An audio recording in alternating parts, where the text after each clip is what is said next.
Okay, तो next topic है हमारा मेंबर ऑफ क्लास के अंदर ही कंस्ट्रक्टर। ठीक है, मेथड के बारे में भी पढ़ेंगे, थोड़ा कंस्ट्रक्टर के बारे में देख लेते हैं कैसे इसकी चीज़ें चलती हैं। ठीक है, तो कंस्ट्रक्टर ये कहीं तो भी हमने सुना है इसके बारे में, है ना।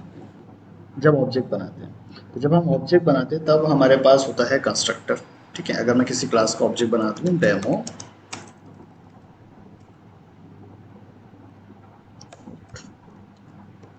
Demo d equal to new demo. ठीक है, चलो इसका ना क्लास ही बना लेते हैं,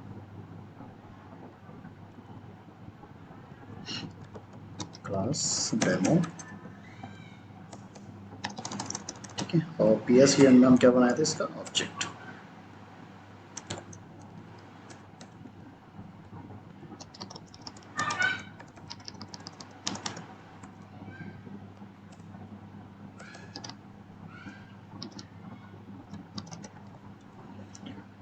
तो इस क्लास का ऑब्जेक्ट हमारा यहाँ पे बन गया।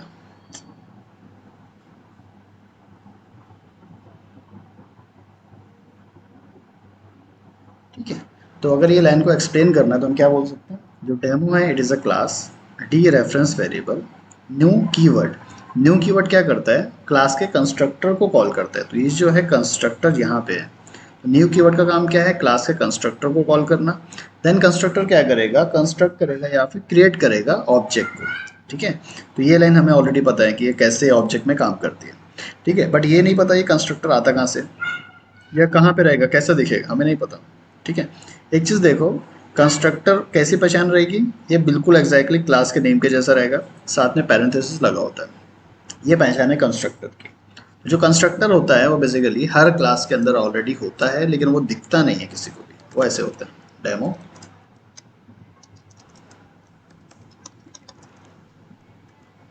ठीक है, ये ऐसे यहाँ पे होता ही है। अब हर क्लास का एक कंस्ट्रक्टर होता ही है जिसे हम बोलते हैं डिफॉल्ट कंस्ट्रक्टर। डिफॉल्ट कंस्ट्रक्टर, ठीक है।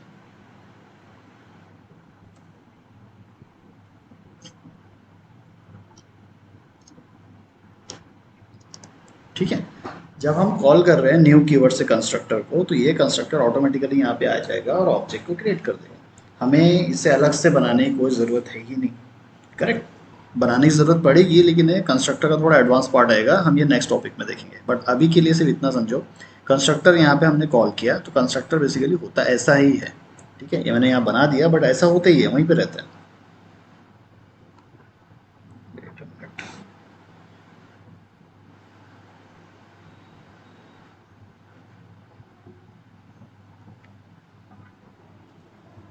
ठीक है ना, तो ये हो गया हमारा डिफ़ॉल्ट कंस्ट्रक्टर। तो बेसिकली जो कंस्ट्रक्टर है वो हर क्लास में होता ही है, और जब हम ऑब्जेक्ट बनाने के लिए उसे कॉल करते हैं तो न्यू कीवर्ड से उसे कॉल किया जाता है और वो आके क्या करेगा, फिर ऑब्जेक्ट बनाएगा। ठीक है, अब यहाँ देखो ये भी एक ब्लॉक है ऑब्जेक्ट का, कंस्ट्रक्टर का। तो कंस्ट्रक्टर का ब्लॉक है, मतलब हम वहाँ पे कुछ प्रिंट भी कर सकते हैं, यूज़ भी कर सकते हैं। तो यहाँ पे मैं कर देता हूँ SOP हेलो। ठीक है, और एक नॉन स्टैटिक वेरिएबल भी बनाई देते हैं साथ में, इंट a इक्वल टू 10, है ना। और यहाँ पे नॉन स्टैटिक को प्रिंट करना है तो SOP डी डॉट ए, है ना, रेफरेंस वेरिएबल से बुलाना पड़ेगा। ये प्रोग्राम अगर मैं एग्जीक्यूट करता हूँ तो क्या आएगा आउटपुट में, डी डॉट ए मैं कर रहा हूँ, मतलब ए की वैल्यू प्रिंट होगी, हमें पता है ना। बट यहाँ पे क्या हो रहा है, हम जब कंस्ट्रक्टर कॉल कर रहे हैं, कंस्ट्रक्टर के अंदर खुद हमने SOP में कुछ लिखा हुआ है। तो अगर मैं SOP में कुछ नहीं लिखता तो ये क्या करता, सिंपली ऑब्जेक्ट बना देता और डी के अंदर, ए के अंदर जो वैल्यू है वो कॉल करके प्रिंट कर देता। बट हमने यहाँ पे क्या किया है, वैल्यू रखा है एक कंस्ट्रक्टर के अंदर। तो जब कंस्ट्रक्टर कॉल कर रहे हैं, तो कंस्ट्रक्टर जब कॉल होता है तो कॉल होने के साथ साथ उसके अंदर जो चीज़ें रखी हुई है पहले वो एग्जीक्यूट करेगा। देन वो क्या करेगा, डी डॉट ए करेगा, मतलब ए को कॉल करेगा। तो जब ये आउटपुट आएगा तो ये आउटपुट कैसा आएगा, पहले हेलो, देन ही आएगा डी डॉट ए। करेक्ट, इसी को अभी और यहाँ देखते हैं करके। ठीक है, तो ये क्लास का कंस्ट्रक्टर बनाना है तो पहले तो ऑब्जेक्ट बनाओ, c d equal to new. अब न्यू कीवर्ड क्या कर रहा है, कंस्ट्रक्टर को कॉल कर रहा है, तो कंस्ट्रक्टर दिखता है ऐसे। ठीक है, यहाँ पर अच्छा मैं नॉन स्टैटिक नहीं बनाएगा, ए इक्वल टू 10, है ना। तो यहाँ मैं करता हूँ सी डी डॉट ए। तो अब ये क्या करेगा, ए को प्रिंट कर देगा, कर दिया। अब यहाँ क्या करते हैं ना, कंस्ट्रक्टर यहाँ बना हुआ लेकिन मुझे पता नहीं है, तो हम बनाते हैं कंस्ट्रक्टर। ठीक है, इसके अंदर वैल्यू भी प्रिंट कर देते हैं, हेलो, करेक्ट। तो पहले कंस्ट्रक्टर कॉल हो रहा है, कॉल होते साथ ही पहले क्या करेगा, वो वैल्यू प्रिंट करेगा उसके अंदर की, देन ए को कॉल करके उसकी वैल्यू प्रिंट करेगा। हो गया हेलो 10, है ना। अब जितनी बार ऑब्जेक्ट आप बनाते हो उतनी बार वो कंस्ट्रक्टर कॉल करते जाएगा और नया ऑब्जेक्ट बनते जाएगा। इसे दे देते CD1, इसे दे देते CD2।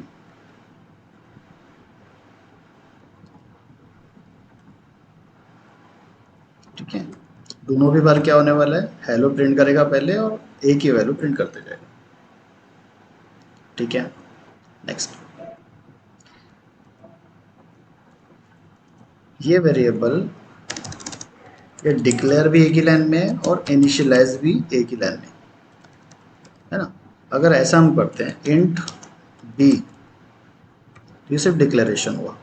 अगर इसको नेक्स्ट लाइन में इनिशियलाइज करने जाऊंगा मैं, तो ये एरर दे देगा, क्योंकि ये अगर इनिशियलाइज करना है ग्लोबल वेरिएबल को तो एक ही लाइन में चाहिए।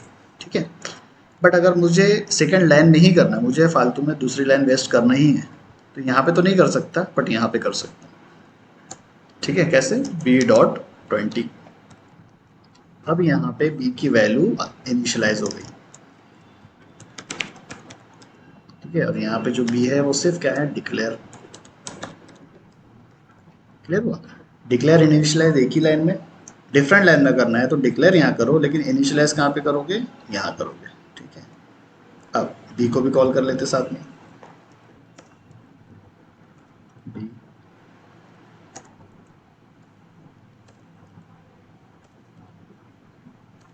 ठीक है,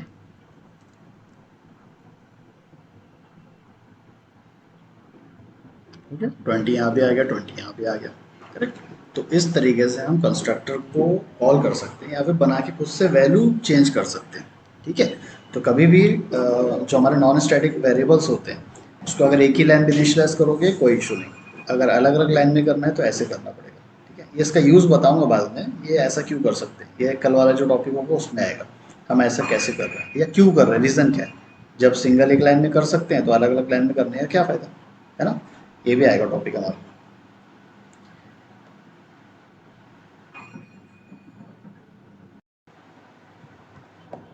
तो मेंबर ऑफ क्लास का जो टॉपिक था उसमें क्लास के दो टॉपिक बचे बेसिकली। तो कंस्ट्रक्टर हमारा आधा ही हुआ है, पूरा हुआ है।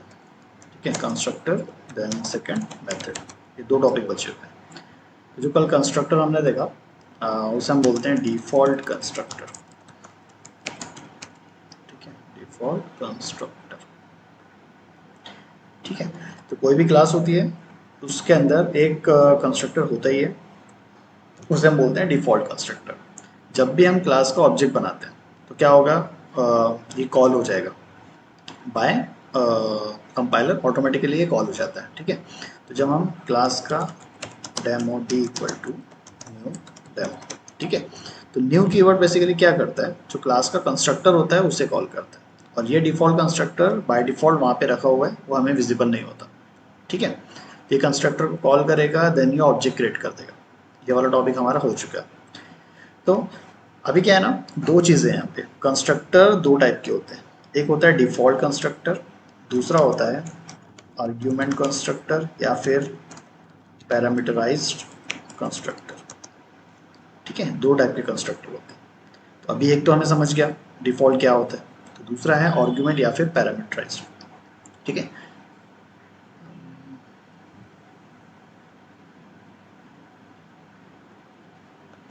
ठीक है, तो फिर से मैं एक क्लास बना देता हूँ यहाँ पे, क्लास डेमो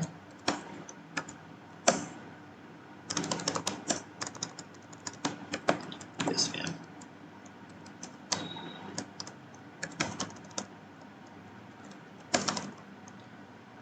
ठीक है, तो इस क्लास का जो भी ऑब्जेक्ट बनेगा वो बनेगा ऐसे demo d equal to new demo. ठीक है, तो हम ये कौन सा कंस्ट्रक्टर कॉल कर रहे हैं, पैरामीटराइज कंस्ट्रक्टर। और उसके बारे में एक चीज़ ये भी देखे थे, अगर मुझे नॉन स्टैटिक वेरिएबल को इनिशियलाइज करना, जैसे अगर मैंने लिया ए, ठीक है, और इसकी वैल्यू यहाँ पे डाल दिया, तो ये डिक्लेयर भी हो गया, इनिशियलाइज भी हो गया।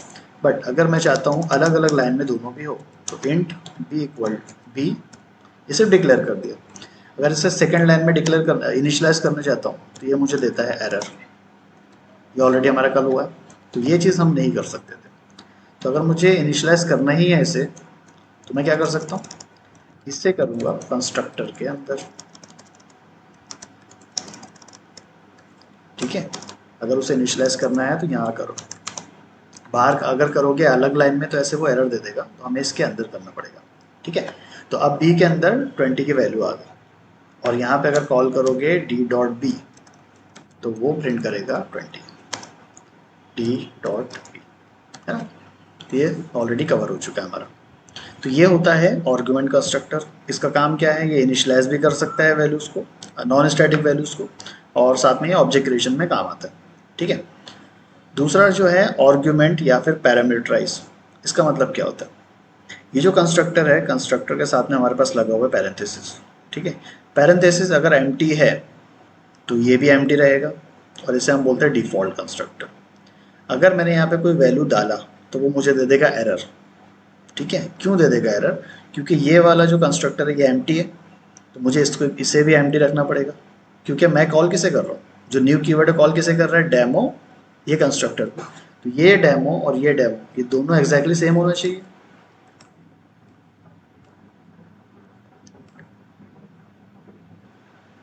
ठीक है। दोनों भी कंस्ट्रक्टर के नेम और उनकी जो डेफिनेशन बोला जाता है इसे, दोनों सेम होना चाहिए। यहाँ पे ऐसा नहीं होगा कि कुछ वैल्यू है और ये एम्प्टी रहे, या फिर उसका उल्टा नहीं हो सकता, यहाँ पे एम्प्टी रहे और यहाँ पे कोई वैल्यू रहे, ऐसे नहीं हो सकता, दोनों एग्जैक्टली सेम होना चाहिए, ठीक है। तभी हम उसे कॉल कर रहे हैं, वरना नहीं कर सकते, ठीक है। तो जो पैरामीटराइज कंस्ट्रक्टर होता है उसमें क्या होता है ना, इसमें चेंज होगा थोड़ा सा। अगर मैंने ऐसे किया demo d two equal to new demo, ठीक है, और इसके अंदर मैंने कोई वैल्यू डाल दिया, फॉर एग्जांपल 50, ऐसे कर दिया, तो इसे हम बोलेंगे पैरामीटराइज कंस्ट्रक्टर या फिर आर्गुमेंट कंस्ट्रक्टर, ठीक है। अगर एम्प्टी होता है डेमो, मतलब कंस्ट्रक्टर जो रहेगा वो एम्प्टी रहेगा, तो वो होगा डिफ़ॉल्ट वाला, जो कि बाय डिफ़ॉल्ट होता है क्लास के अंदर। बट अगर मैंने यहाँ पे क्या किया, कंस्ट्रक्टर के पैरेंथेसिस होती है, उसमें अगर वैल्यू डाल दिया कोई भी, ये स्ट्रिंग वैल्यू भी हो सकती है ऐसे, या फिर कोई इंट वैल्यू भी हो सकती है, मतलब मैं यहाँ पे कोई प्रिमिटिव वैल्यू ही डाल रहा हूँ, ठीक है। मैंने यहाँ पे डाल दिया हेलो, तो अभी के लिए लेते हैं 10 50, है ना। तो ये क्या है, इंट वैल्यू। ये वाला डेमो और ये वाला डेमो, दोनों को देख के क्या लग रहा है, हम यहाँ पे कौन सा डेमो बुला रहे हैं, कंस्ट्रक्टर को बुला रहे हैं, डिफ़ॉल्ट कंस्ट्रक्टर। और यहाँ पे जो हम बुला रहे हैं वो डिफ़ॉल्ट कंस्ट्रक्टर नहीं है, क्योंकि ऐसा वाला यहाँ पे दिख रहा है क्या, बिल्कुल नहीं दिख रहा, ठीक है। इतना क्लियर है, क्या बताया, ये जो डेमो बुला रहा हूँ कंस्ट्रक्टर को, ये वाला यहाँ पे अवेलेबल है सेम ऐसे, बट ये जो बुला रहे हैं हम, ऐसा वाला यहाँ पे अवेलेबल दिख रहा है क्या, नहीं दिख रहा। जब भी कंस्ट्रक्टर की पैरेंथेसिस में कोई वैल्यू रहेगी, उसे हम बोलते हैं आर्ग्यूमेंट कंस्ट्रक्टर, ठीक है। जो वैल्यू हम पास कर रहे हैं ना उसके अंदर दिए, इसे हम बोलते हैं आर्ग्यूमेंट या फिर पैरामीटर, ठीक है, पैरामीटराइज्ड कंस्ट्रक्टर, ठीक है। अगर वैल्यू नहीं है, एम्प्टी है, जो कि डिफ़ॉल्ट ऑलरेडी होता है, उसे बोलते हैं डिफ़ॉल्ट कंस्ट्रक्टर। अगर कंस्ट्रक्टर के पैरेंथेसिस में कोई वैल्यू पास करोगे ऐसे, उसे हम बोलते हैं आर्ग्यूमेंट, ठीक है, इसे बोलते हैं आर्ग्यूमेंट। बट यहाँ पे प्रॉब्लम ये आएगी, हमने यहाँ पे कंस्ट्रक्टर तो बुलाया, लेकिन उसके अंदर वैल्यू पास कर रहे हैं, उसे वैल्यू दे रहे हैं, तो इस टाइप का कंस्ट्रक्टर यहाँ पे अवेलेबल होना ज़रूरी है, तभी तो हम उसे बुला पाएंगे, है ना। यहाँ पे क्या हो रहा है, हम एक डिफ़ॉल्ट कंस्ट्रक्टर बुला रहे हैं, तो डिफ़ॉल्ट कंस्ट्रक्टर यहाँ पे अवेलेबल है, बट यहाँ पे देखो ये वाला जो कंस्ट्रक्टर है पैरामीटराइज या फिर आर्गुमेंट कंस्ट्रक्टर, ये यहाँ पे अवेलेबल है ही नहीं। अगर मुझे ये वाला कंस्ट्रक्टर यूज़ करना है तो मुझे नया कंस्ट्रक्टर खुद से बनाना पड़ेगा। क्यों बना रहे हैं इसका रीज़न बताता हूँ, सिर्फ अभी देख लो। तो यहाँ एक कंस्ट्रक्टर बना देते हैं, डेमो,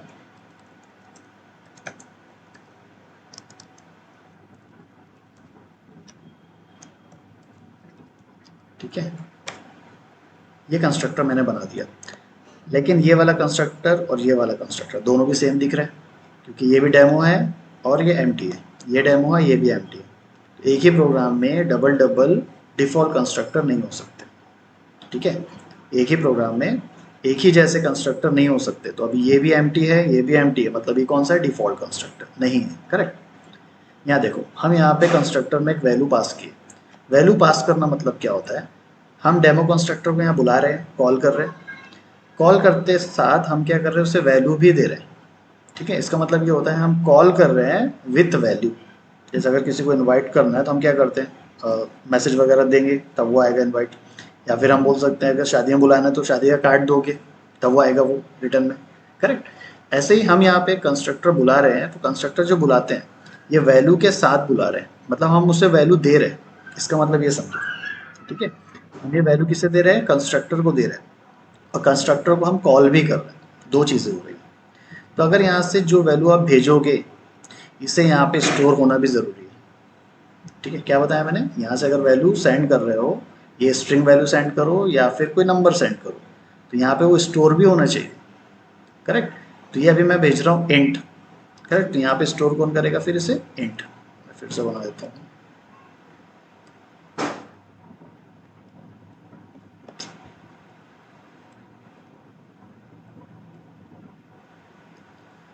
ठीक है। वापस से डेमो, ठीक है। ऐसे बनाओगे तो एरर दे देगा, क्योंकि दोनों भी बिल्कुल सेम हो गए, हमें वो नहीं चाहिए, ठीक है। तो इसको चेंज करने के लिए क्या कर सकते हैं, देखना यहाँ हम कंस्ट्रक्टर बुला रहे हैं, और ये वाला कंस्ट्रक्टर ऐसे बुलाओगे तो ये जो कंस्ट्रक्टर है डिफ़ॉल्ट वाला ये नहीं आ सकता, क्योंकि यहाँ पे ये एम्प्टी है और यहाँ पे हम वैल्यू पास कर रहे हैं। अगर ऐसा वाला कंस्ट्रक्टर बुलाना है तो हमें अपने से बनाना पड़ेगा यहाँ पे, ठीक है। ये वाला कंस्ट्रक्टर तो ऑलरेडी था, हम ये बना रहे हैं। यहाँ पे हम क्या भेज रहे हैं, 50 यानी कि इंट। अगर इंट भेज रहे हैं तो यहाँ पे हमको ऐसे इंट आए, मतलब यहाँ पे एक वेरिएबल को डिक्लेयर करना पड़ेगा सिंपली, ठीक है। इसके पैरेंथेसिस में हमें एक वेरिएबल को डिक्लेयर करना पड़ेगा, क्योंकि यहाँ से हम भेज रहे हैं 50, ये 50 को स्टोर करने वाला कोई वेरिएबल होना चाहिए वहाँ पे, ठीक है। तो जो 50 जाएगा ये स्टोर हो जाएगा किसके अंदर, आई के अंदर। अब ये एसओपी में मैं आई को यूज़ करूँ, ठीक है। तो क्या होगा, जब मैं डेमो 50 को कॉल कर रहा हूँ, इसका मतलब क्या है, मैं ऐसा कंस्ट्रक्टर बुला रहा हूँ जिसके पैरेंथेसिस में क्या होना चाहिए, एक इंट होना चाहिए। तो वो वाला कंस्ट्रक्टर यहाँ पे अवेलेबल है। तो ये वाला जब ऑब्जेक्ट बनाते हैं तो ये वाला कंस्ट्रक्टर नहीं आएगा। अब कौन सा कंस्ट्रक्टर आएगा, ये वाला, और जिसके पैरेंथेसिस में क्या अवेलेबल है, एक इंट वेरिएबल। जो 50 जा रहा है वो किस में स्टोर होगा, आई के अंदर, और उस आई को इसके अंदर मैं स्टोर कर रहा हूँ, ठीक है। दूसरी चीज़, ये कंस्ट्रक्टर के पैरेंथेसिस में मैंने इंट आई लिया है, मतलब ये जो आई है ये किसका लोकल हुआ, इस कंस्ट्रक्टर का। इसके बाहर इसको यूज़ नहीं कर सकते, ठीक है, ये याद रखना। लोकल ग्लोबल ऑलरेडी हमारा क्लियर है। तो इंट आई के अंदर 50 आया और 50 को इसी के अंदर मैं यूज़ कर रहा हूँ, करेक्ट। ये दो चीज़ें हो रही हैं यहाँ पे। ये वाला जब ऑब्जेक्ट बना रहे हो तो ये वाला कंस्ट्रक्टर कॉल होगा, ये वाला जब ऑब्जेक्ट बनाओगे तो ये वाला कंस्ट्रक्टर कॉल होगा, करेक्ट। इसके अंदर हम कोई वैल्यू पास नहीं कर सकते, भेज नहीं सकते, क्योंकि वो एम्प्टी रहेगा, वो डिफ़ॉल्ट कंस्ट्रक्टर है। आर्गुमेंट, ये पैरामीटराइज कंस्ट्रक्टर को हम ऐसे वैल्यू पास करते हैं, ठीक है। ये जो वैल्यू है इसे हम बोलते हैं आर्ग्यूमेंट, और यहाँ पे हम वैल्यू को कैच कर रहे हैं, स्टोर कर रहे हैं, इसको बोलते हैं पैरामीटर, ठीक है। लोग उसे दोनों को भी आर्गुमेंट या पैरामीटर बोलते हैं, ऐसा कोई मतलब ज़्यादा इंपॉर्टेंट चीज़ नहीं है वो। बट ये जो होता है, हम आर्गुमेंट भेज रहे हैं, जब कुछ डेटा भेजते हैं ना उसे आर्गुमेंट बोला जाता है, और जब यहाँ पे उसे कैच किया जाता है, स्टोर किया जाता है, उसे हम बोलते हैं पैरामीटर, ठीक है। यहाँ पे एक और बना के बताता हूँ, demo D3 equal to new demo. इस बार मैं यहाँ पे स्ट्रिंग भेज देता हूँ, ठीक है। अगेन ये नया ऑब्जेक्ट बन रहा है। अभी ये ऑब्जेक्ट में मैं कंस्ट्रक्टर जो बुला रहा हूँ उसके अंदर मैं क्या पास कर रहा हूँ, एक स्ट्रिंग वैल्यू, करेक्ट। ये भी मैच नहीं कर रहा, ये वाला भी मैच नहीं कर रहा। इसका मतलब क्या है, मुझे अगेन एक नया कंस्ट्रक्टर बनाना पड़ेगा, तो बना देते हैं, ठीक है। SOP, ठीक है।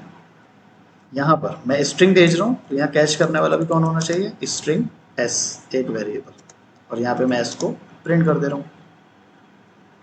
समझ में आया दोनों एग्जाम्पल। तो ये सब होते हैं पैरामीटराइज कंस्ट्रक्टर, कोई भी प्रिमिटिव आर्ट है मेरे पास, आर्ट में से कोई भी ले सकते हो। बस ये याद रखना यहाँ पे जो बनाए हो, जो वैल्यू पास कर रहे हो, वो यहाँ पे कैच करने वाला होना चाहिए। हाँ ठीक है, बस डिक्लेयर होना चाहिए, इनिशियलाइज नहीं है। अलग बनाना पड़ेगा, हाँ अलग बनाना ही पड़ेगा हमेशा। इतना क्लियर है अभी सबका? कोई क्वेश्चन और? नो क्वेश्चन, ठीक है। अब इसका फायदा क्या होगा ये देखते हैं। अभी मेरे पास तीन ऑब्जेक्ट बने, एक ये दो और ये तीन, ठीक है। तीनों के अंदर ही बी कॉपी हुआ होगा, करेक्ट। यहाँ पर बी की वैल्यू है 20, लेकिन ये और ये दोनों कंस्ट्रक्टर में बी की वैल्यू क्या होगी?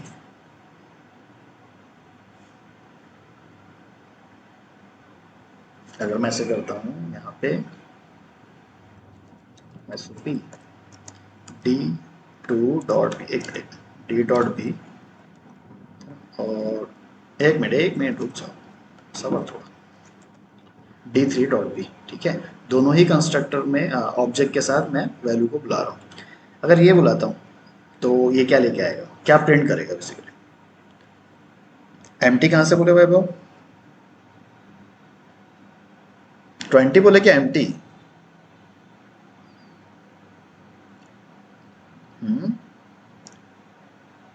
करेक्ट,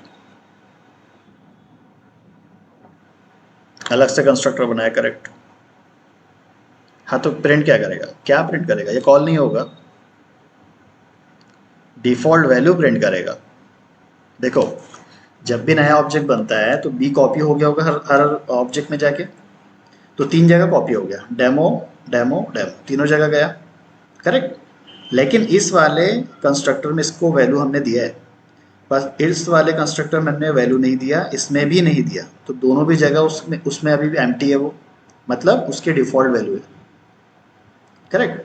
तो हर जगह जाएगा वो, तीनों ऑब्जेक्ट में चले जाएगा, और तीनों ऑब्जेक्ट में रहने के बाद ये देखेगा यहाँ पे वैल्यू असाइन है तो वैल्यू प्रिंट करे, यहाँ पे वैल्यू असाइन ही नहीं किया, यहाँ भी नहीं किया, ठीक है, क्योंकि जो इंट बी है यहाँ सिर्फ डिक्लेयर्ड है।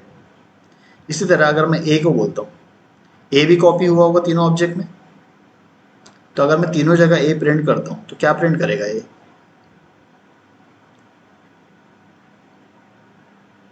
10 प्रिंट करेगा, करेक्ट, क्योंकि ए के अंदर ऑलरेडी 10 वैल्यू है, लेकिन बी के अंदर कोई वैल्यू है ही नहीं।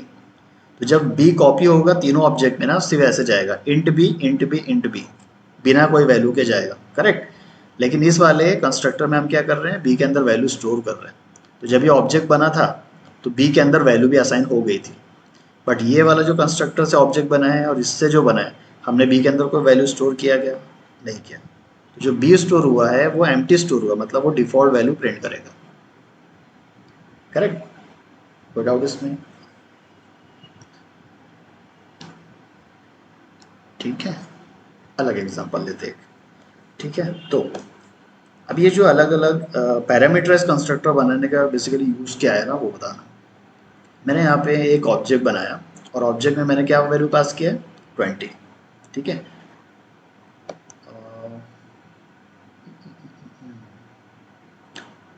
ठीक है, यहाँ थोड़ा सा चेंज करता हूँ मैं, बी इक्वल टू आई, ठीक है, बी इक्वल टू आई कर दिया। और एसओपी में एसओपी नहीं करते, ऐसे ही करते, ठीक है, डॉट बी, ठीक है, ये वाला है ना SOP d two dot b, ठीक है। चलो मुझे बताओ, ये वाला जब मैंने ऑब्जेक्ट बनाया, बी की वैल्यू पहले क्या प्रिंट कर रहा था, डिफॉल्ट वैल्यू, अभी क्या करेगा, क्या लग रहा है? 50 क्यों?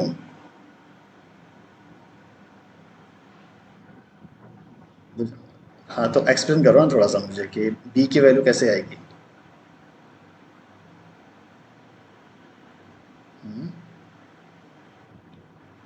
बी में डायरेक्ट आ जाएगी? नहीं नहीं, इसको ऐसे ऐसे नहीं बोलना कभी। यहाँ से हम वैल्यू पास कर रहे हैं तो वो पहले आएगी आई के अंदर, यहाँ करेक्ट, आई की वैल्यू अब जाएगी बी के अंदर, ठीक है। तो जो बी हमारा यहाँ पे डिक्लेयर था, लेकिन इस वाले ऑब्जेक्ट में अब बी की वैल्यू असाइन हो रही है, जैसे यहाँ पे था ना बी की वैल्यू 20 असाइन हो रही है, सिमिलरली इस ऑब्जेक्ट के अंदर बी की वैल्यू क्या असाइन हो रही है, 50। तो जो D2 डॉट बी कर रहे हो तो क्या होगा, b की वैल्यू 50 प्रिंट होगी। अगेन इस वाले ऑब्जेक्ट में b की कोई वैल्यू असाइन हो रही है क्या, वो अभी भी एम्प्टी रहेगा। ठीक है, नेक्स्ट एक और एग्जांपल लेते हैं। Demo D4 equal to new demo, यहाँ पे मैं कर देता हूँ 100। ठीक है, SOP D4 डॉट बी। ठीक है, ये एग्जांपल ऑलरेडी मैंने इससे पहले लिया है ऑब्जेक्ट के जब पढ़ा रहे थे ना टॉपिक तब। मुझे अगर नॉन स्टैटिक वेरिएबल की डिफरेंट डिफरेंट वैल्यूज प्रिंट करना है ना, उसके लिए हम क्या करते थे, अलग अलग ऑब्जेक्ट बनाते थे और उस ऑब्जेक्ट में वैल्यू असाइन कर देते थे यहाँ पर। करेक्ट, ये दूसरा तरीका है उस नॉन स्टैटिक की वैल्यू चेंज करने का। अभी यहाँ पे देखो D2 के लिए हमने क्या पास किया, 50। ये 50 जाएगा i के अंदर और i की वैल्यू किस में स्टोर हो गई, b के अंदर। तो इस वाले ऑब्जेक्ट में b की वैल्यू क्या प्रिंट होगी, 50। सिमिलरली यहाँ पे हम क्या कर रहे हैं, 100 पास कर रहे हैं। अभी 100 आएगा i के अंदर, i की वैल्यू जाएगी b में और b अब बन गया 100। तो इस वाले ऑब्जेक्ट में डेमो ये b प्रिंट करेगा 20, यहाँ पे प्रिंट करेगा 100 और यहाँ पे प्रिंट करेगा डिफॉल्ट वैल्यू। क्लियर है कैसे हुआ। तो पैरामीटराइज कंस्ट्रक्टर बनाने का फ़ायदा ये होता है, हम एक ही वेरिएबल को अलग अलग टाइप से वैल्यू प्रिंट करवा सकते हैं। तो ये चीज़ हम ऑलरेडी कर चुके हैं पहले ऑब्जेक्ट में, ये दूसरा तरीका है, ये कंस्ट्रक्टर के थ्रू है। वहाँ पे हम क्या करते थे, यहाँ बुलाते थे ऐसे D3 dot B equal to 500, ऐसे वैल्यू चेंज कर रहे थे। करेक्ट, तो जितनी बार ऑब्जेक्ट बनाओगे उतनी बार उसकी वैल्यू ऐसे चेंज करोगे तो क्या होगा, अलग अलग ऑब्जेक्ट में अलग अलग वैल्यू जाएगी। वो एक तरीका था। अभी दूसरा तरीका है, हम डायरेक्ट कंस्ट्रक्टर में ही वैल्यू पास कर देते हैं और वो कंस्ट्रक्टर क्या कर रहे हैं, उस वेरिएबल की वैल्यू अपडेट कर रहे हैं। ये दूसरा तरीका है। तो कभी इंटरव्यू में अगर आया कि नॉन स्टैटिक की वैल्यूज डिफरेंट टाइप से कैसे चेंज कर सकते हो या डिफरेंट वैल्यू कैसे प्रिंट कर सकते हो, तो एक तरीका तो ये है, पहले ऑब्जेक्ट बना लो, ऑब्जेक्ट के थ्रू उसे कॉल कर लो और वैल्यू असाइन कर दो डिफरेंट डिफरेंट। दूसरा तरीका है डिफरेंट कंस्ट्रक्टर बनाओ, उसमें वैल्यू पास कर दो। ठीक है, तो इंट का कंस्ट्रक्टर मैं एक ही बार बनाता हूँ। अगर मैं 10 बार इससे ऑब्जेक्ट बनाता हूँ, 10 ऑब्जेक्ट, और हर बार different different int value pass करता हूँ, तो क्या होगा, बी की 10 टाइम डिफरेंट वैल्यूज प्रिंट हो जाएगी। कंस्ट्रक्टर कितनी बार बनेगा मेरा, एक ही बार, क्योंकि वैल्यू हम यहाँ पास करते हैं, है ना। क्लियर है इतना।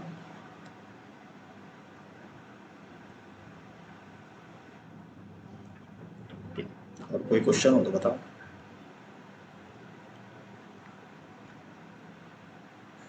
नो क्वेश्चन, मैं प्रैक्टिकली बताता हूँ फिर इसको कैसे करना है।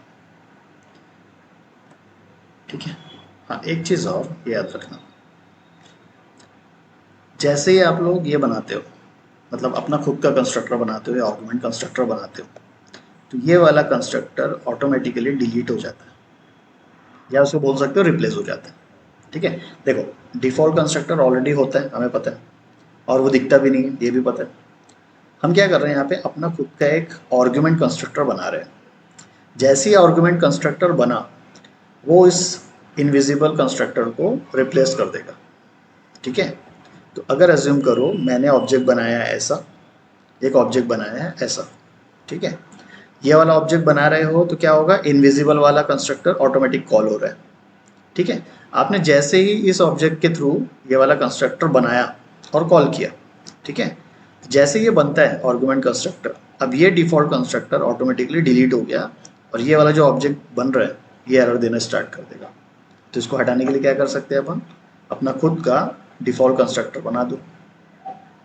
ठीक है, क्या होता है, डिफ़ॉल्ट कंस्ट्रक्टर ऑलरेडी होता है, आप जब अपना खुद का आर्गुमेंट कंस्ट्रक्टर बनाते हो वो डिफ़ॉल्ट वाले को रिप्लेस कर देता है।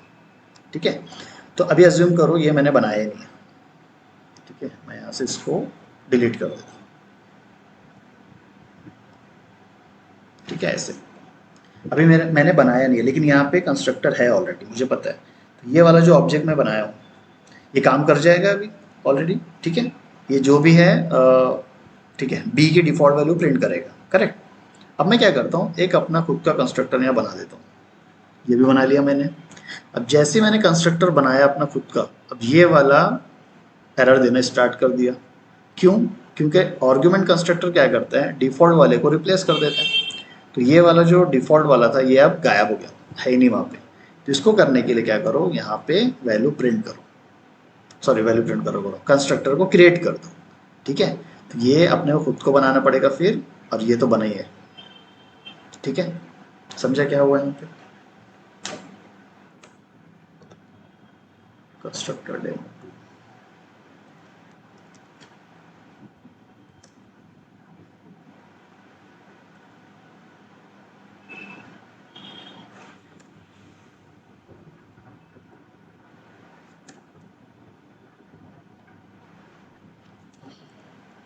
ठीक है। तो स्टार्टिंग से लेते हैं। डिफॉल्ट कंस्ट्रक्टर अभी वहां पे है, वो दिखता नहीं है। ठीक है, तो ये कैसे आएगा, cd1 इक्वल टू न्यू, ठीक है, और यहाँ पे सिस आउट, एक नॉन स्टैटिक बना देते हैं, इंट a इक्वल टू 10। ठीक है, और यहाँ पे प्रिंट करेंगे हम cd1 डॉट ए। ठीक है, तो डिफॉल्ट कंस्ट्रक्टर वहाँ पे है, वो दिखता नहीं है, लेकिन न्यू कीवर्ड से जब बुलाओगे तो ऑटोमेटिक आ जाएगा। ठीक है, क्या क्या टॉपिक हुआ है आपने? ओके, पैरामीटराइज कंस्ट्रक्टर के बारे में। ओके, तो अब मैं बनाता हूँ पैरामीटराइज कंस्ट्रक्टर। ठीक है, तो इसके लिए क्या करना पड़ेगा, सिंपल यहाँ पे एक वैल्यू पास कर दो।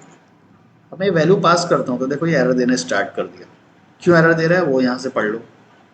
ठीक है, this constructor is undefined. Undefined का मतलब ये होता है आपने बनाया नहीं। इतना लेट लेट कौन ज्वाइन कर रहा है भाई? अजिन का रिलीज चल रहा है क्या? पूजा, वो पूजा कर दो। अच्छा, ठीक है, मारना मत किसी को। ठीक है, तो देखो ये कंस्ट्रक्टर ऑलरेडी था, ये कॉल हो गया, यूज हो रहा है, बट ये वाला कंस्ट्रक्टर हमारे पास है ही नहीं, इसलिए इसने क्या बोला, इट इज अनडिफाइंड। अनडिफाइंड मतलब ये अवेलेबल है ही नहीं। ऐसी चीजें क्या करना होता है, हमें बनाना पड़ता है। तो हम एक बना देते हैं कंस्ट्रक्टर, लेकिन ये जो कंस्ट्रक्टर रहेगा क्या रहेगा, आर्गुमेंट कंस्ट्रक्टर। और जैसे ही मैं आर्गुमेंट कंस्ट्रक्टर बनाता हूँ डिफॉल्ट वाला कंस्ट्रक्टर एरर देने स्टार्ट कर देगा, वो ध्यान देना थोड़ा। अभी जो कंस्ट्रक्टर है कौन सा है, कौन सा है, डिफॉल्ट, करेक्ट।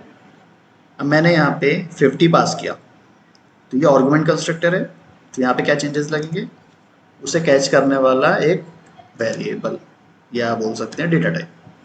ठीक है, जैसे ही मैंने ये वाला कंस्ट्रक्टर बनाया, इसने एरर देना स्टार्ट कर दिया। अब ये भी सेम ऐसे ही बोलेगा, इट इज अनडिफाइंड। ठीक है, ये दोनों एक साथ नहीं रह सकते। क्यों? क्योंकि पहले वाला जो कंस्ट्रक्टर था वो क्या था, डिफॉल्ट कंस्ट्रक्टर था, वो कंपाइलर अपने से वहाँ ऐड कर देता था। लेकिन अभी क्या किया मैंने, अपना लगा दिया यहाँ पे। अब जैसे ही मैं अपना लगाता हूँ वो उसको क्या करेगा, रिप्लेस कर देगा। तो जो डिफॉल्ट कंस्ट्रक्टर पहले होता था अब यहाँ से वो गायब हो गया। करेक्ट, अब गायब हो गया तो क्या करना है, हमें उसे भी बनाना पड़ेगा। ठीक है,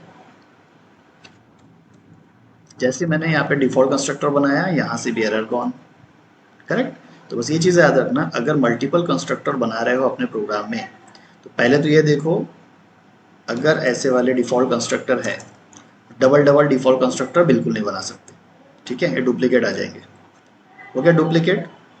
सेकेंड थिंग, जैसे ही आप अपना आर्गुमेंट कंस्ट्रक्टर बनाते हो, तो वो क्या करता है, डिफॉल्ट कंस्ट्रक्टर को रिप्लेस कर देता है। तो उसको वापस लाना है तो क्या करना है, कुछ नहीं करो, अपना खुद का बना दो। ठीक है, तो जब अपना खुद का बनाओगे तो अब मेरे पास दो कंस्ट्रक्टर हो गए। एक है एम्प्टी वाला जो कि डिफॉल्ट रहेगा, और एक रहेगा वैल्यू वाला जिसे हम बोलते हैं आर्गुमेंट कंस्ट्रक्टर। करेक्ट, तो यहाँ से सीड ये वाले कंस्ट्रक्टर में हमने पास किया 50, ये आएगा आई के अंदर स्टोर होगा। ठीक है, अब यहाँ पे हम प्रिंट कर सकते हैं आई को। ठीक है, अब यहाँ प्रिंट कर सकते हैं, नहीं यहाँ प्रिंट करते हैं, अब यहाँ पे कॉल करते हैं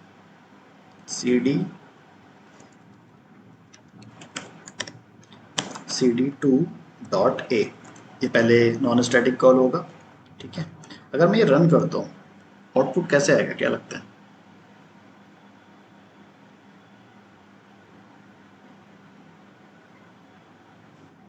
क्या बोले,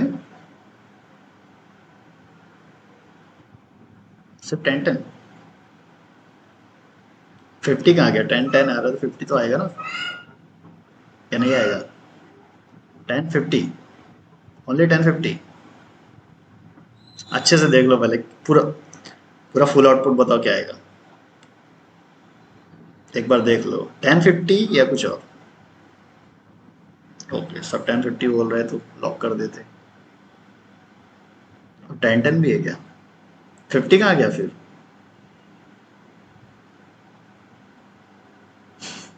देखो, अरे दूसरे आंसर की टेंशन मत लो, देखो ना पहले क्या हो रहा है। देखो सबसे पहले ये ऑब्जेक्ट बना, इस ऑब्जेक्ट के इस कंस्ट्रक्टर के अंदर कुछ है क्या यहाँ पे प्रिंट करने के लिए? नहीं है। डायरेक्ट रुको रुको रुको, तो डिफॉल्ट वैल्यू क्यों आएगी? हमने यहाँ पे कोई वो किया है क्या? डिफॉल्ट मतलब कोई नॉन स्टैटिक वेरिएबल रखा है क्या विदाउट वैल्यू? तो छोड़ दो फिर। तो इस कंस्ट्रक्टर के अंदर कोई वैल्यू है नहीं अभी, तो कुछ भी प्रिंट नहीं करेगा। लेकिन मैंने यहाँ पे बुलाया है एक ए को, तो ये प्रिंट कर देगा ए 10। करेक्ट। अब सेकंड में आते हैं, ये वाले कंस्ट्रक्टर को जब मैं बुला रहा हूँ तो इसके अंदर वैल्यू प्रिंट हो रही है, पहले पहले 50 प्रिंट करेगा। करेक्ट। तो ये जो कंस्ट्रक्टर है 50 पहले प्रिंट कर देगा। फिर ए को बुला रहे हैं, ए क्या करेगा? 10 प्रिंट करेगा। तो इसका आंसर आएगा 10 50 10, है ना? देखो ए प्रिंट कर रहा है, ये भी ए प्रिंट कर रहा है, लेकिन कंस्ट्रक्टर के अंदर भी तो कुछ प्रिंट हो रहा है। ये देखो,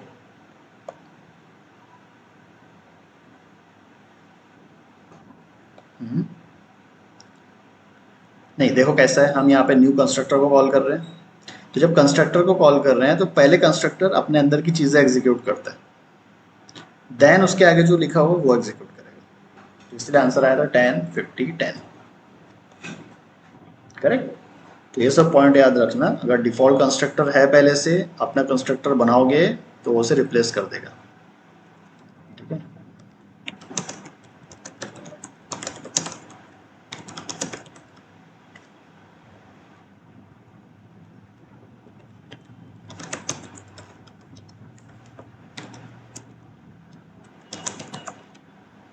हम्म, कोई प्रॉब्लम नहीं, कहीं भी लिखो। देखो सीक्वेंस मैटर करती है यहाँ पे, आप एग्जीक्यूट कैसे करवाना चाहते हो। हाँ, अगर इसी चीज़ को मैं ऐसे कर दूँ, ऐसे, है ना, तो अब क्या आंसर आएगा? 50 10 10। ठीक है। तो यहाँ मैटर नहीं करता, यहाँ कैसे भी लिखो, मैटर करेगा यहाँ पे कैसे एग्जीक्यूट करवा रहे हो या कैसे कॉल कर रहे हो। करेक्ट। चलो एक और कंस्ट्रक्टर बनाएंगे, CD3 नो, इस बार भेजते हैं स्ट्रिंग। ठीक है, एरर देगा क्योंकि वो है ही नहीं वहाँ पे। CD3 है ना, तो ये एरर दे रहा है, इसका मतलब वहाँ पे है ही नहीं, तो मुझे क्या करना पड़ेगा? एक बनाना पड़ेगा। इसको कर देते हैं अब स्प्रिंग एस, यहाँ पर प्रिंट हो जाएगा फिर एस। ठीक है। तो पहले ही यहाँ पे कंस्ट्रक्टर प्रिंट कर देगा हेलो, और यहाँ प्रिंट करेगा फिर 10। ठीक है, ये आना चाहिए आउटपुट 10 50 10 हेलो 10।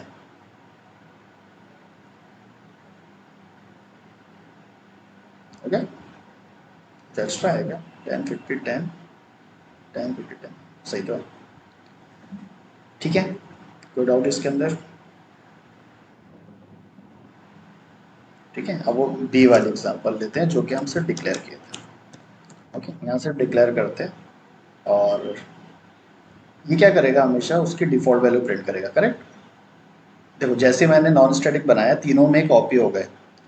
यहाँ पे हम कोई वैल्यू से असाइन नहीं करते, बट यहाँ पे हम असाइन कर देते हैं बी की वैल्यू आई। यहाँ नहीं कर सकते। ठीक है, और यहाँ कर देते हैं 20। करेक्ट। यहाँ पे नहीं कर रहे तो ये क्या करेगा? डिफ़ॉल्ट करेगा। ठीक है, तो यहाँ पे सिर्फ डिक्लेयर हुआ, यहाँ पे ये इनिशियलाइज हो रहा है, यहाँ पे भी इनिशियलाइज हो रहा है, लेकिन जो हमने पास किया है वैल्यू वो बी के अंदर स्टोर होगी। यहाँ पे इनिशियलाइज ही नहीं किया, ये क्या करेगा? डिफ़ॉल्ट वैल्यू प्रिंट करेगा।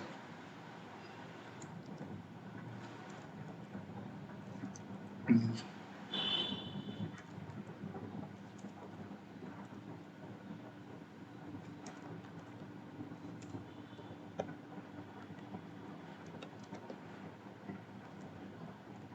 ठीक है। तो cd1.b ये क्या प्रिंट करने वाला है?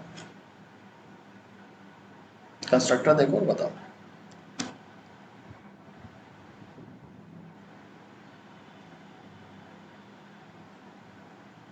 लो लो लो, देख लो।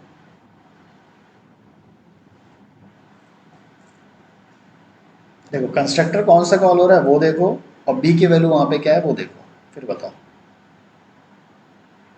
क्योंकि देखो ये कंस्ट्रक्टर जो है डिफॉल्ट वाला है, करेक्ट, और डिफॉल्ट वाले कंस्ट्रक्टर में वैल्यू चेंज हो रही है, तो ये क्या प्रिंट करेगा? 20। इस बार यहाँ देखते हैं। अब हमारा जो कंस्ट्रक्टर है वो कौन सा कॉल हो रहा है? इंट वाला, है ना? तो बी की वैल्यू क्या आएगी? हम्म, आई की वैल्यू क्या है? 10। 10 पे क्यों अटके हुए वो सब लोग आए? 10 10।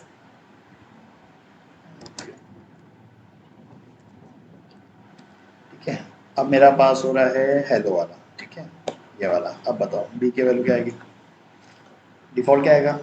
क्या क्या डिफ़ॉल्ट क्या, वो तो बताओ। ज़ीरो। ठीक है, डिफ़ॉल्ट वैल्यू क्या है इनकी? ज़ीरो।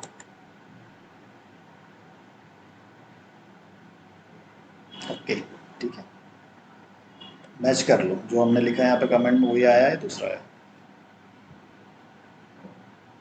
क्लियर हुआ? तो यहाँ पे बस ये चीज़ देखना, बी मैंने एक बार बनाया था, वो एक, दो और तीन, तीनों भी ऑब्जेक्ट में कॉपी हो गया, और तीनों भी जगह हमने उसकी तीन अलग अलग वैल्यू प्रिंट किया। ये 20, ये 50 और ये ज़ीरो। ये फ़ायदा होता है नॉन स्टैटिक का। सिमिलरली यही अगर स्टैटिक बनाते तो स्टैटिक क्या करता? हर जगह एक ही वैल्यू प्रिंट करता, है ना? तो अब समझो स्टैटिक एंड नॉन स्टैटिक बने इसलिए कि उनका यूसेज अलग अलग टाइप से होता है। जावा में कोई चीज़ ऐसी नहीं है कि फालतू में बना है, सबका कुछ ना कुछ यूज़ है, करेक्ट। ये जो कंस्ट्रक्टर हम बनाते हैं ना, बेसिकली हम ऑटोमेशन में इतना यूज़ नहीं करते इसको, लेकिन ये समझ में आ गया कि इससे हम क्या कर सकते हैं? नॉन स्टैटिक की वैल्यू चेंज कर सकते हैं, करेक्ट। पैरामीटराइज बनाओगे तो वो डायरेक्ट वैल्यू भी प्रिंट करा दो, या फिर उस वेरिएबल में स्टोर कर दो, ये भी कर सकते हो। ठीक है। ऐसे ही स्ट्रिंग स्ट्रिंग को हम डायरेक्ट यहाँ पे कर रहे हैं, किसी वेरिएबल में स्टोर कर सकते हैं यहाँ पे। उसके लिए यहाँ पे नॉन स्टैटिक एक बनाना पड़ेगा स्ट्रिंग का। ठीक है। तो ऐसे काम करता है पैरामीटराइज या फिर आर्गुमेंट कंस्ट्रक्टर। क्लियर हो गया? ठीक है। तो एक एग्जांपल और इसकी, अभी तक हमने कितनी कितनी वैल्यू पास किया? हर बार एक ही। ठीक है, यहाँ भी एक वैल्यू पास किया, यहाँ भी एक वैल्यू पास किया। हम मल्टीपल वैल्यूज पास कर सकते हैं। ठीक है, इसको कर देता हूँ बाय। हम मल्टीपल वैल्यूज पास कर सकते हैं, मतलब मल्टीपल आर्गुमेंट पास कर सकते हैं। ये मल्टीपल आर्गुमेंट की सीक्वेंस कुछ भी हो सकती है, और ये मल्टीपल आर्गुमेंट प्रीमेटिव में से कुछ भी हो सकते हैं। मैंने यहाँ पे 100 लिया है, बाय लिया है, दोनों एंड ले सकते हो, या दोनों स्ट्रिंग ले सकते हो, या दोनों कैरेक्टर ले सकते हो, ये अपने ऊपर है, करेक्ट। तो बस याद रखना, आर्गुमेंट कंस्ट्रक्टर अगर बना रहे हो तो आर्गुमेंट जो रहेंगे हमारे वो एम्प्टी भी हो सकते हैं, वो डिफ़ॉल्ट कंस्ट्रक्टर हो गया। आर्गुमेंट कंस्ट्रक्टर में सिंगल भी वैल्यू हो सकती है, मल्टीपल भी हो सकती है, उनके सीक्वेंस भी चेंज हो सकती है, करेक्ट। तो अभी एरर दे रहा है, इसका मतलब क्या है? यहाँ पे वो कंस्ट्रक्टर नहीं बना है, तो अगेन बना देंगे। ठीक है। यहाँ पे हम क्या पास कर रहे हैं? पहले स्ट्रिंग भेज रहे हैं, और दूसरा क्या भेज रहे हैं? इंट भेज रहे हैं। तो सिमिलरली यहाँ पे भी ऐसे ही बनाओ, पहले इंट आए, और कॉमा लगाना पड़ता है क्योंकि यहाँ मैंने कॉमा लगा के भेजा, करेक्ट। अरे फोर करना पड़ेगा।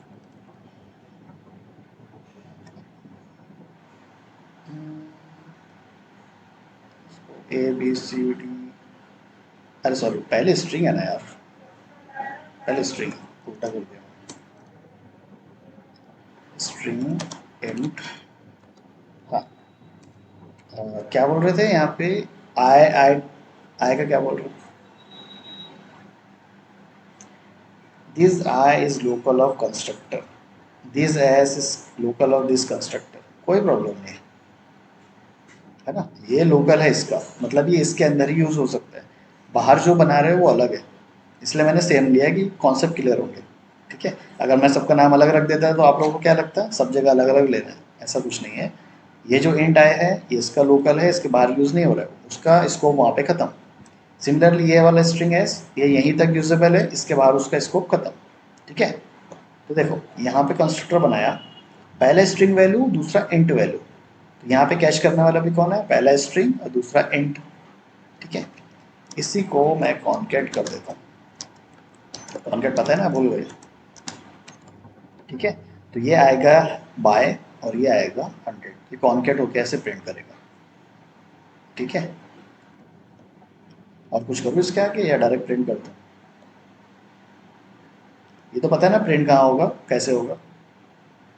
जब कंस्ट्रक्टर कॉल हो रहा है वैल्यू जाएगी यहाँ पे, और कंस्ट्रक्टर के अंदर जो है पहले वो एग्जीक्यूट होगा। ठीक है, तो ये प्रिंट करेगा सबसे पहले बाय स्पेस 100।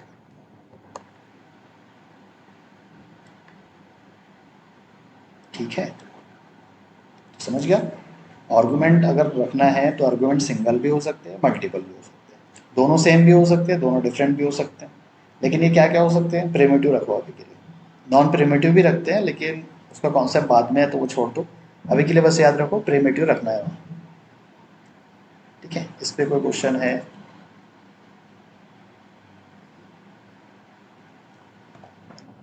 आर्गुमेंट हो सकते हैं ना, इसको भी बाय रखो इसको भी बाय रखो, ऐसे। लेकिन यहाँ पे चेंज करना पड़ेगा फिर। हाँ, क्या बोल रहे हो? एक मिनट एक मिनट, एक का क्वेश्चन होने तो क्या बोल रहे हैं भाई? हम्म हम्म, नहीं बना सकते ना, मैंने पहले ही बताया था, जैसे ये वाला अगर कॉपी करके बनाते हो दूसरा, ये सेम हो गया तो डुप्लीकेट बोल देगा। ठीक है, सिमिलरली ये भी ऐसी है, इसको भी अगर डुप्लीकेट करता हूँ मैं, ये भी एग्जैक्टली सेम हो गया।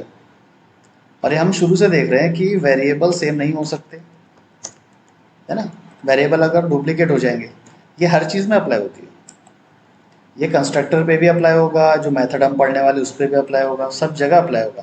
मतलब जावा के अंदर डुप्लीकेट चीज़ नहीं बना सकते, बनती है वो अलग वे में बनती है।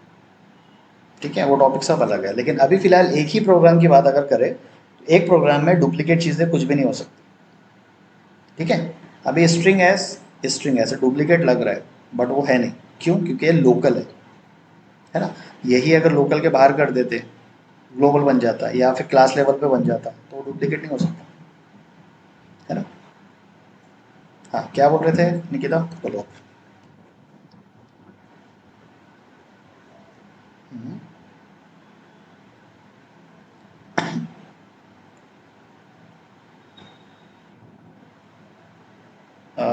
मतलब दो आर्गुमेंट की बात कर रहे हैं? नहीं नहीं, दो आर्गुमेंट अगर भेजने हैं तो कॉमा लगाना पड़ेगा। अगर तीन लेना है, जैसे मैं ले लिया तीन, यहाँ पे मैं पास करता हूँ कैरेक्टर सी, तो तीनों अलग अलग है, और यहाँ पे फिर कैच करने के लिए कौन चाहिए, कैर सी एच, ऐसे कर दिया। ठीक है, इसको भी कॉन्केट कर देते हैं, स्पेस दे के प्लस सी एच। ठीक है, तो जितने भी आर्गुमेंट दोगे सब में कॉमा लगाना पड़ेगा, है ना।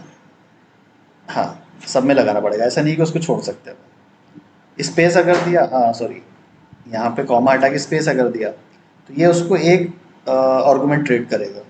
करेक्ट, अभी आर्गुमेंट ट्रीट कर रहा है तो ये एरर आ रहा है। इन दोनों को अगर स्ट्रिंग बनाना है या एक ही आर्गुमेंट में भेजना तो भेज सकते हैं क्या,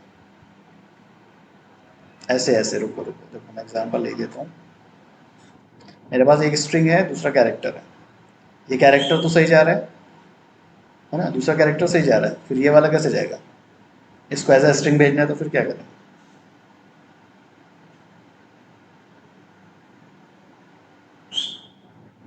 नहीं, मेरे को ये नंबर ही रखना है और यहाँ पे स्ट्रिंग रखना है, इसको कैसे करूँ फिर?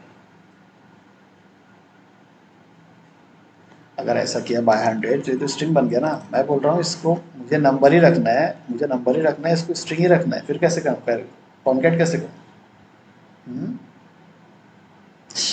एक मिनट, मैं बोल रहा हूँ यहाँ कॉमा नहीं लगाना है, कॉमा नहीं लगाना है मुझे, ये एक सिंगल वैल्यू बना के भेजना है, तो इसको सिंगल वैल्यू बना के कैसे भेजूं, ये बोल रहा हूँ।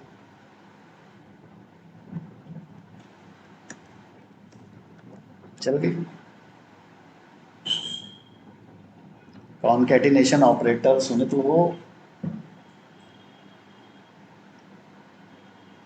अरे तो ये कॉन्कैट होके क्या बना ये बताओ। बना क्या, स्ट्रिंग बना ना, तो ये स्ट्रिंग कैच करने के लिए ऐसा है मेरे पास, तो हो गया मेरा काम खत्म। ये कंबाइन होके क्या बना, स्ट्रिंग बना ना, तो इसको कैच करने के लिए कौन होगा यहाँ पे, एस है ना यहाँ पे, कोई प्रॉब्लम है क्या फिर, यही तो मैं बोल रहा हूँ। ये लिखो कैसे भी, देखो ये सब क्या है, ऑपरेटर हम पढ़े इसीलिए हैं कि मल्टीपल वैल्यूज को कंबाइन करके भेजे। एक मेरे पास इंट वैल्यू थी और एक स्ट्रिंग वैल्यू थी, दोनों को अगर स्ट्रिंग बनाना तो क्या करें, सिंपल कॉन्कैटिनेशन ऑपरेटर लगा दो, अब एक टोटल मिलके बन गया स्ट्रिंग। क्लियर हुआ, टोटल बन के क्या बना, स्ट्रिंग। अगर इसको 80 रखना था पहले से तो इसको फिर कॉमा लगा के अलग कर देते। कॉन्कैटिनेशन ऑपरेटर करता क्या है, नहीं याद करो, डेफिनेशन क्या थी वो, स्ट्रिंग क्या बोले, स्ट्रिंग, कोई भी स्ट्रिंग के साथ अगर प्लस लगाते हो तो वो क्या बना देता है उसको, स्ट्रिंग बना देता है, करेक्ट। तो यहाँ पे बाय पहले से स्ट्रिंग है, उसके साथ प्लस में 100 लगा दिया, तो टोटल वैल्यू मेरी क्या बन गई, स्ट्रिंग। अभी स्ट्रिंग जाके इसमें स्टोर होगी, आइए स्ट्रिंग प्रिंट कर दो। ठीक है, अगर अलग से नंबर लेना है तो मैं यहाँ पे लेता हूँ इंट आई कॉमा, यहाँ पे 100 हो गया, 200। तो ये पूरी वैल्यू क्या बनी, ये पूरी वैल्यू क्या बनी, स्ट्रिंग, और ये वैल्यू इंट, और ये वैल्यू कैरेक्टर। क्लियर हुआ अभी, ऐसे करते हैं अब से तो।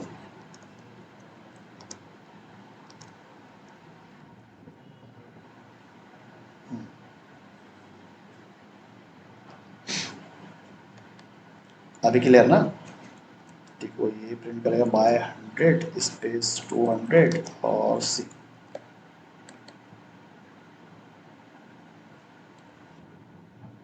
हो गया, ठीक है। ये तो छोटे छोटे डाउट आते हैं ना, कभी भी क्लियर करवाया करो बिल्कुल, ठीक है ना। और ये सब चीज़ें देखो कैसे है ना, ये सब एक्सपेरिमेंट पे आएगी जब खुद प्रैक्टिस करोगे। मैंने बता दिया कॉन्कैटिनेशन ऑपरेटर, अभी आपका काम है कैसे कैसे एक्सपेरिमेंट करते हो उसके साथ, ठीक है। जो समझ में आता है वो ऐड कर दो उसके साथ, और देखो आउटपुट क्या आ रहा है, इसी को बोलते हैं मेन प्रैक्टिस। ठीक है, मैंने बताया ये आप खुद जाके क्या करोगे, यही प्रैक्टिस करोगे, मेरे को पता है। पहले तो पता है कि प्रैक्टिस करोगे नहीं, पहली बार तो ये है कि प्रैक्टिस करोगे नहीं, मेरे को पता है। वो छोड़ो, मेरे को पता है प्रैक्टिस करोगे नहीं कोई भी जाके। अगर करोगे भी ना बाई चांस, तो क्या करोगे, जो मैंने दिया सिर्फ उतना ही करोगे और रख दोगे। ठीक है, प्रैक्टिस उसको बोला जाता है जब आप खुद की वैल्यू चेंज करो, यहाँ पे दूसरे दूसरे एक्सपेरिमेंट करो। यहाँ पे अगर मैंने चलो 10 > 5 ये कर दिया, यहाँ पे क्या करूँ, बूलियन लेना पड़ेगा, करेक्ट, क्योंकि इसका रिजल्ट क्या आता है, ट्रू फॉल्स, मतलब बूलियन, तो यहाँ पे लेना पड़ेगा बूलियन। गया एरर, ये होता है प्रैक्टिस। जो भी मैंने पढ़ाया ना, सारी चीज़ें अप्लाई सारी जगह पे करो, तभी तो समझ में आएगा ना कौन सी चीज़ कहाँ पे यूज़ होती है। अब बूलियन पढ़ लिए, अपने को पता है ट्रू फॉल्स होती है, तो इसको देखो हम कहाँ कहाँ यूज़ कर सकते हैं, कैसे कैसे यूज़ कर सकते हैं। ठीक है, अभी आगे जो अपना ऊप्स ऊप्स चल रहा है ना, तो उसके अंदर अभी मेथड आने वाला है, और इनहेरिटेंस आएगा, ये आएगा, बहुत कुछ है उसमें। तो जो भी पुरानी चीज़ है ना, वो कैसे कैसे यूज़ होगी वो देखना ज़रूरी है अपने को। ठीक है, जो सामने दिखता है अपने को उतनी प्रैक्टिस करना, उसको प्रैक्टिस नहीं बोलोगे। इसके अलावा आप कितने एक्सपेरिमेंट करोगे ना, वो याद है मैंने पहले दिन बताया था, मैं एक बार पढ़ाऊंगा, आप लोग 10 बार उसकी प्रैक्टिस करो। तो 10 बार प्रैक्टिस करना मतलब 10 अलग अलग इनपुट देना। ठीक है, अब मैंने यहाँ पे दे दिया 3, आप कुछ और एक्सपेरिमेंट करो इसके अंदर, है ना, ये सब करके देखो। और कोई क्वेश्चन, और किसी को कुछ क्वेश्चन मतलब डाउट है, नहीं समझा वो बता दो।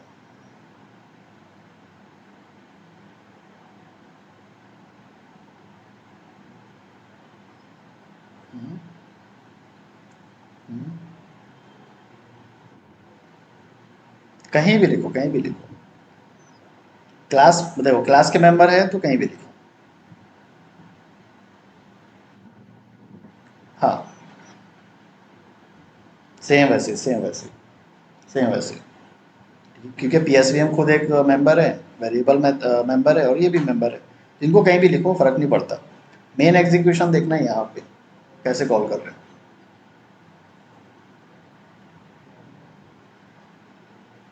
ठीक है, ओके। और कुछ क्वेश्चन है? तो यहाँ खत्म होता समझो अपना कंस्ट्रक्टर। और जो एक टॉपिक बचेगा फिर होगा मेथड, तो वो नया चालू करना पड़ेगा। ठीक है, क्योंकि अगर अभी बताऊंगा तो और बहुत ज़्यादा कंफ्यूज हो जाएगा। ठीक है, देखो अगेन मैं बोल रहा हूँ, नहीं कर रहे हो प्रैक्टिस अभी भी कर लो। देखो ऊप्स ऐसी चीज़ है ना, अभी पुरानी चीज़ें सब भूल जाओगे फिर। ठीक है, और चार चीज़ें बताया था ना मैंने शायद ऑटोमेशन के लिए। वेरिएबल पढ़ना है, मेथड पढ़ना है, इफ एल्स और फॉर लूप पढ़ना है, और अपना ऊप्स। ठीक है, ये पांच चीज़ें बेसिकली अच्छे से होना चाहिए अगर ऑटोमेशन करना है तो। बाकी जो चीज़ें हैं छोटी मोटी उतना यूज़फुल नहीं रहती, जैसे ये कॉन्कैटिनेशन ऑपरेटर, ये सब आएगा। ये सब तो ऐसी चीज़ें हैं, बारीक बारीक चीज़ें तो बाय हार्ट याद हो जाती है सबको। किसी भी स्ट्रिंग के साथ अगर प्लस लगाओगे कॉन्कैट, नंबर के साथ करोगे तो वो प्लस कर देगा, सम कर देगा। ठीक है।